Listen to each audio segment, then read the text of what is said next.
Good morning. I would like to welcome you to the floor of my craft room and episode 119 of the We Are Yarn podcast. My name's Amanda and I'll be your host today. I'm going down to the drugstore, buy a big old skeiny yarn. I'm gonna knit me a kitten, even if you don't give a darn. Alright, so today is May the 15th. It is a Friday. I had intended to record yesterday, but life happens. Here I am today. You don't want to hear about that.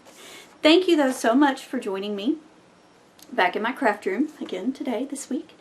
I am elevated. I'm not in the floor because I'm dressed for work in black pants, and you can understand cats, black, doesn't work. So I'm on a stool today. So I don't have anything finished, but I do have some things. Both of my whips, my works in progress this week, are brand new things that you have not seen. So it's going to be very exciting. The first one I'm calling my Smoky Mountain Gratitude. It is the Gratitude Shawl by Deborah Frank, and I whipped my iPad into shape to show you an example of what it looks like when it's done. It's just a pretty simple shawl that's semicircular. It's made pretty much exactly the same way, just little different increases, a different method of executing the increases as the Piper's Journey shawl that I completely foobarred last month. But somehow my thought process and my knitting abilities have returned to my brain, and so this one's actually working out the way it's supposed to, guys. This is how it looks so far. So Gratitude is actually, I'm in the middle of a row. That's awesome of me. Maybe I can knock this row out while I sit here and talk to you about this shawl. So Gratitude is a shawl, like I said, semicircular, written by Deborah Frank, who is Oblivious Knits. If I wrote my show notes ahead of time today, so you will be able to go visit her designer page on Ravelry and see everything she's made. If you like her stuff, please, I urge you to knit it and participate in the knit along that Caffeinated Gert and Crafty Alley have going right now on the Caffeinated Knitting podcast. It's an Oblivious Knits is the handle that Deborah Frank designs under, and they're having an Oblivious Knits knit along from the beginning of May till the end of June, and I urge you to go check out their podcast if you haven't before. And because if you enjoy watching me, you'll enjoy watching them. And maybe knit along with us. So I'm doing this as part of that knit along. I'm also participating with this knit in the Spotlight Cow for Into the Wool. And all that talking took me just long enough. The pattern is written for scraps, so if you have a lot of fingering scraps, Gratitude is a great way to do it. It's just garter stitch. Super fun, super easy. I keep this in my purse, and if I'm sitting at a red light, I pull it out and knit a few stitches, which is why I was in the middle of a row. To get more points, other than just being by Oblivious Knits, I'm knitting this, and because I'm a little bit lazy, and it was already balled up for me, I'm knitting from, all this will be available in the show notes, guys, from Moon Holler. She has an Etsy shop. I believe it was last year she created a colorway based off of this painting picture of the Great Smoky Mountains. She calls it the Hills of Home, and it is a gradient. So you see this is the second half. So if you follow the picture, it goes from the green of the trees to the blue of the mountains, the blue-gray of the mountains, which I just got started on, and then the orange and yellow of the sky. So let's turn it, this will be the top. I love it. It's turned out really nice. So instead of using scraps, I'm just using this gradient color block, technically self-striping but not repeating yarn, so that I don't have to weave in ends or anything like that. And it was already balled up, right? And because I love this yarn so much, I'm carrying it around. I'm sacrificing a point and carrying it around in my plastic see-through bag so I can just hold it up and say, see, this is what it'll do. So that's really exciting. So that's it. I've been working on that pretty hardcore. So I'm using my, these are Knitter's Pride Cubics. My Knitter's Pride Cubics interchangeable set. These are on a US 7. I honestly don't think this is the size the pattern calls for, but it's what I had available. I think the pattern called for 6. I had the 7s available, so that's what I'm using. So I think that's all I have to say about that. I knitted on this for a good week before I decided to try anything more involved in garter stitch. I wanted to convince myself that I could actually follow a pattern again. And once I had done that, I decided that I needed very much to cast on a sweater that has been in my queue for a long time. It's riding around in my Absolute Wonder bag. Oh, I forgot to put that in the show notes. I'll have to do that. So that I get a point for Into the Wool. She's a lovely sponsor. And I, guys, have cast on my Hitofude. I know, right? I have loved this pattern ever since it came out, which was in 2013. And everybody started knitting it, and I thought it was beautiful. And I keep seeing them, and people keep wearing them, and they keep being beautiful. I'm doing it. And I had this yarn I had bought several years ago. This yarn is now discontinued. This is it. And this is by Araucania. I can do better than that. There we go. Araucania. And the Itata Multy, which is now discontinued. This is color 1004. But it's a superwash wool silk bamboo blend. I think it's going to drape beautifully. I have 2 more skeins of this. They are 430 yards each. And I had half a skein from doing another project out of some of this same yarn in the past. So that's happening. And guys, I think I am back. This whole pregnancy brain thing is gone now when I knit. And I have already memorized, just from doing the swatch, I memorized the lace pattern. I know, I feel like me again. And I have performed the cast on. And we'll talk about that here in a moment. And 2 lace repeats. I'm really excited. So, that's that. I did for a second consider not including these purl bumps that are in the middle of the lace pattern. However, it serves as a nice break on the purl back row. So, that. I will, let's talk about the cast on though. So she wants you to use a crochet chain cast on, pick up your stitches. She has you do 2 chains, and then the shorter chain, pick up the stitches and knit a couple of rows, and then do the pick up the longer chain. I really wanted to use the provisional crochet cast on, where you pretty much make your crochet chain around your knitting needle, which mine are the Caspian from Knitpicks, size 4, US 4.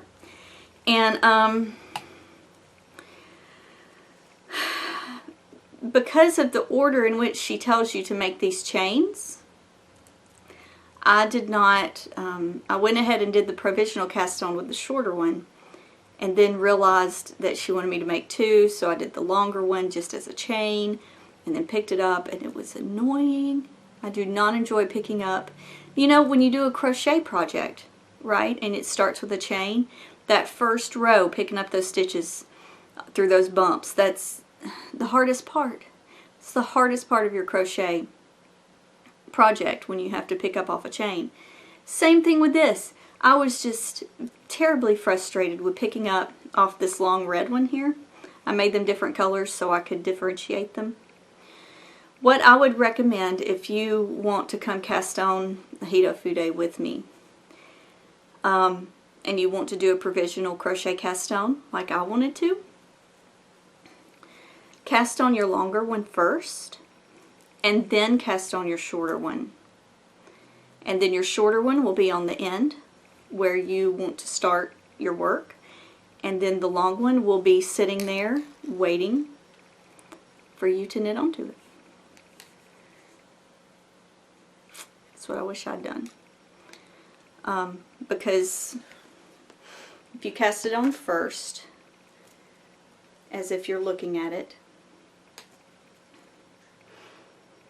well, now let's turn it around. So if you cast the red one on first, your long one, and then the short one, and you knit back and forth on your short one,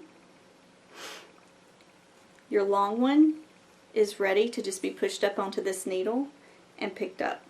And that's the way she wants you to do it. So, that.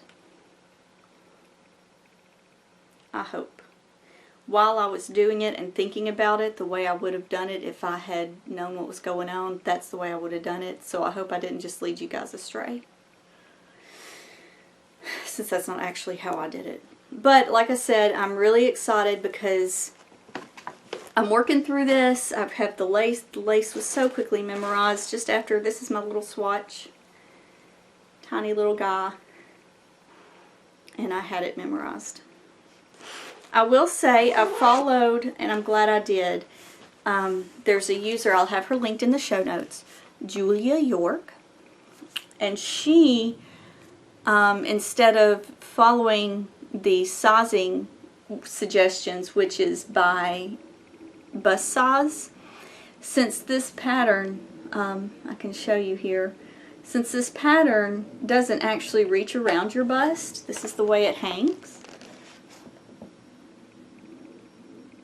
she instead measured her, like she started her, oh, words. Words are still hard. Knitting is getting easier, but words are hard. Her tape measure she put at the nape of her neck, where the neck of the cardigan would be. She brought it around her shoulder, around her back, under her armpit here, and then back around her shoulder again. And then did some knitter math. I know math is hard, but she did some knitter maths and worked out what size she needed based on how many stitches would be based on her gauge, based on how many stitches would be cast on or would be on the needles when you get done. You work it kind of like a shrug and then back and forth down the body, and so she wanted to make sure that it was big enough around that part, because that's where the tightest part of the cardigan is going to be. I would have knit a medium based on bust size even now with my girls in pregnant state, but after I measured around my shoulders, I need a large, so I'm glad I did that. So I'm going to have a link to hers where she explains exactly all the math that she did. I followed along. I did the same math. So I'm doing that. I haven't been spinning, unfortunately. You'd think I would with my knitting brain not being where it is. But no spinning. I'm going to try to get on that this couple of weeks. So I'm in a spot right now where I'm not really buying a lot of yarn. But I had a birthday. And everybody buys me yarn for my birthday. So let me show you what I got for my birthday. This is in Acquisitions. My sweet nieces and sister-in-law went to the local Hobby Lobby and picked out, since I'm having a little boy, picked out some of the Hobby Lobby brand yarns. These are both just acrylic. This one's kind of a boucle. It's the Angel Fleece in soft surf. And it comes, I guess, yeah, free pattern on label. It comes with an adorable little pattern for a little, looks like V-neck cardigan vest thing. So I got me 2 of those. That will probably turn into some sort of cute something for the little boy who is yet to be named. They also got for me 2 skeins of the Baby Mine Bear Blue. So this is just, if you think about 1970s crochet for babies, this is the yarn you think about. You know, it has that, it's a really, really pale blue, and it has that one bit of real shiny white nylon or whatever it is running through it. Acrylic, viscose. There we go. It's the viscose. So I'll probably be knocking out just a big granny square blanket. My favorite baby blankets to make for people, other people, are just, you start a granny square and you go, go, go, go, go. And you never end your square until you're out of yarn. So that's probably what this will come up with. I have, about 900 yards, give or take, of that. So that'll be fun. So that was nice of them. My mother-in-law went to visit, my mother-in-law and father-in-law went to visit his sister in Florida and went to Yarn Therapy in Tallahassee. There's their logo. Where she purchased for me this baby blanket pattern. This is the soft baby blanket, which is, it was created by Carol Brown and is published by Appalachian Baby Design. I'll have it linked in the show notes. So she bought me this pattern, and it looks not difficult, just one little page there, but enough to keep me interested. And the yarn to make the blanket, she got some, it calls for Appalachian Baby Design, U.S. organic cotton. So that's going to be really super nice, I think. So several balls of that. And then this caught her eye and she couldn't say no. Oh, you guys. Knit Your Own Cat. So this easy to follow patterns for 16 frisky felines by Sally Muir and Joanna Osborne. When I looked this up on Ravelry to link for the show notes, it was called Best in Show, Knit Your Own Cat. But it will be linked again. So my mother-in-law's favorite was actually the one on the cover, the tabby cat. She said she likes the alley cats. But it's just, gosh, this is just too much. I have my oldest cat, Frodo, looks kind of like a rag doll, and they have a rag doll cat. And that calls for Kid Silk Haze held double. Look at that. Isn't that fabulous? And it's just in a Maine Coon. I mean, just, guys, it's just too much. It's too much. I love it. Even if I never knit the first thing out of this book, it is just so much fun. They're all sort of 6 to 7 inches. Oh, now we're into the short-haired, oh, little kittens. Look at the little kittens. Oh, just so cute. And this is Kid Silk Haze as well. So just to give it the fuzz, I guess. And it, oh, they're just so cute.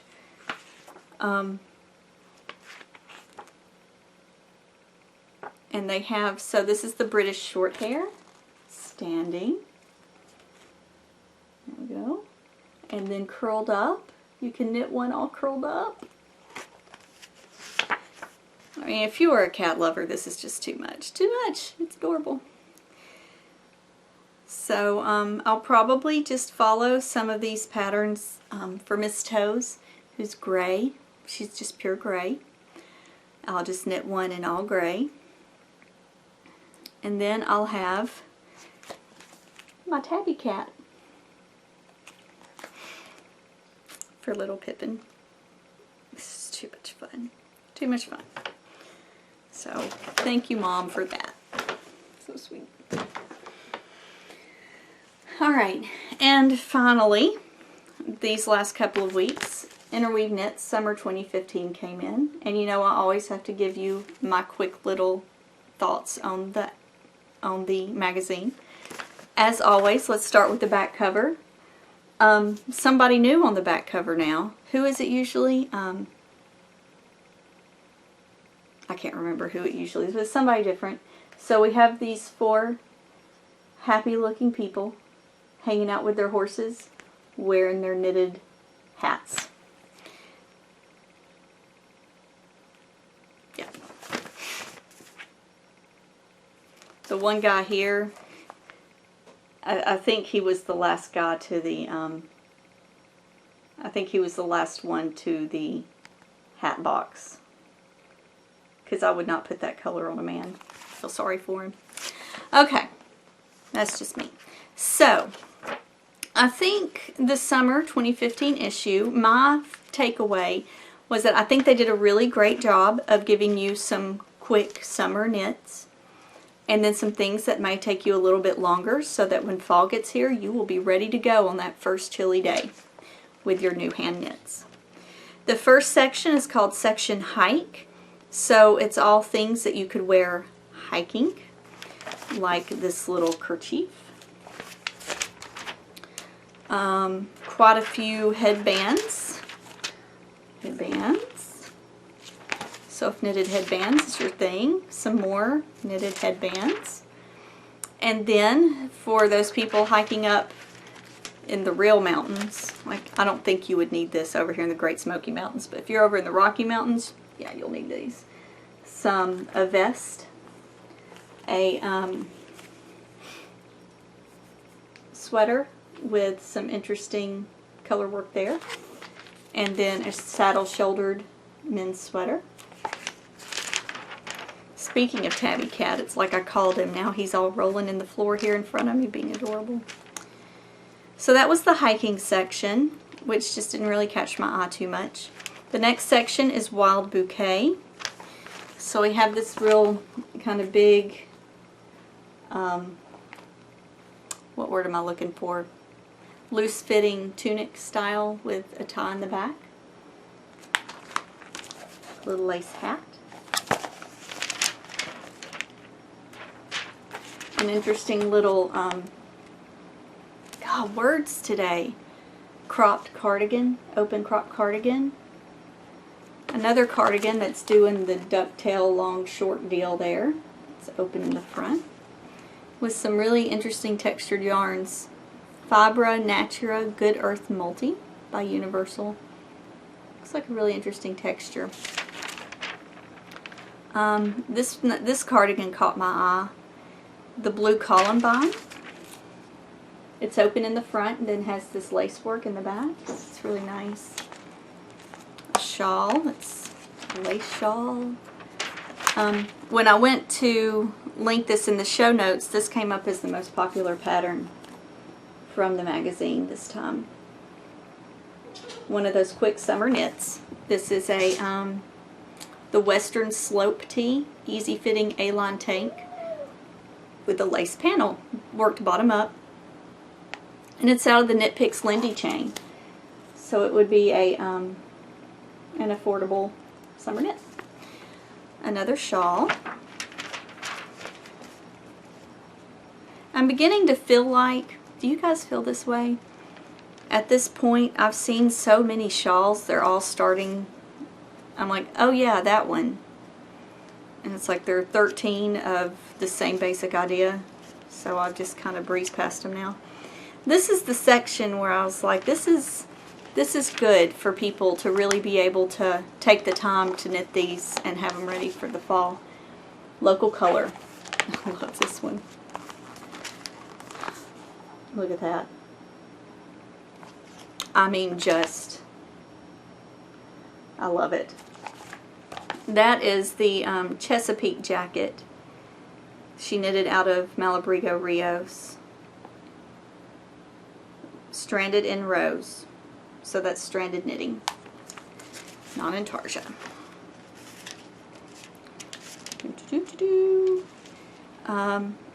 This is Mercedes Tarovich Clark, who is a person I have had the pleasure of meeting and is fantastic. This is the Magic City Henley. Represents Birmingham.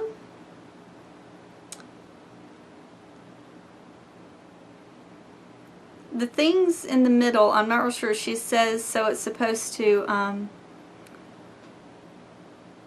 stylize motifs of a lily, railroad tracks, and smokestacks to represent Birmingham. And I see the railroad tracks and smokestacks, but the lilies look like balls of yarn to me. I love you, Mercedes, but that's what I see. And then we have the cover sweater, the Chrysler cardigan.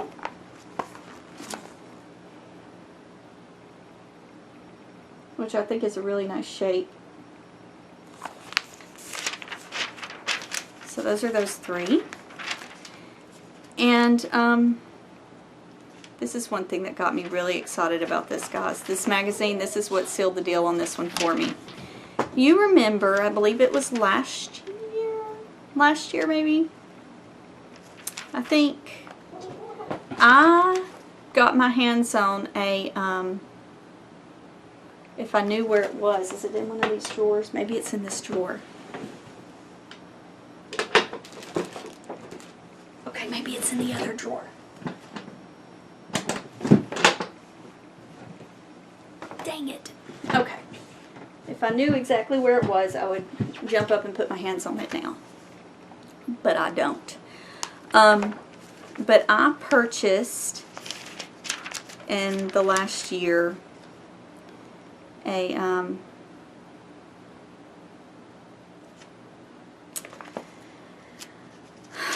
if I can find it in here. Here it is. The Embellish Knit. You guys remember it. It's one of these little guys that makes, it's an I-cord maker. They have sections on, it's called Use an I-cord Machine to Make Braided Home Accessories. Look at those fun trivets. Fun. Trivets, and then they have a tiny little picture here of a rug made out of I-cord. And it looks like what they're doing is making the I-cord and then braiding the I-cord and then wrapping it into a circle. And they go through step by step how to do that. And that got me really excited. They had a baby blanket in here. Pictures of their trivets again.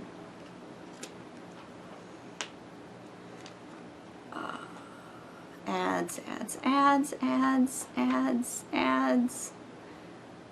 The wrap up at the end. And then your final thoughts are by Mary Jane Mucklestone. Two Knitters Hike in Iceland. So, like I said, the idea of using multiple I-cords made with that machine to make little trivets and things. Adorable way to use up scraps. And once you've learned how to make the circle, you know, like I showed you the big rug. No, that wouldn't work. I had a thought, but it wouldn't work. Never mind. And I have been talking for exactly half an hour now. So that was perfect timing. Guys, thank you so much for joining me in my craft room again today. I hope that your next couple of weeks are splendid. And I hope all your knitting goes as you plan. All of your crafting in general goes as you plan. and that you get busy creating beautiful things. I hope this summer hasn't, it's finally warm here. Last week it hit 90 degrees Fahrenheit. So if in the summer warm months your mojo for knitting wanes, I'm sorry. But maybe you can find something else crafty to get all that crafty energy out. But in a couple of weeks I'll be seeing you again, hopefully with a finished object. Probably not a Hitofude, but possibly a gratitude. And I'll see you then. Bye guys. I just can't wait to finish. I got the kitten knitting blues. No, I just can't wait to finish. That's why I got those kitten knitting blues.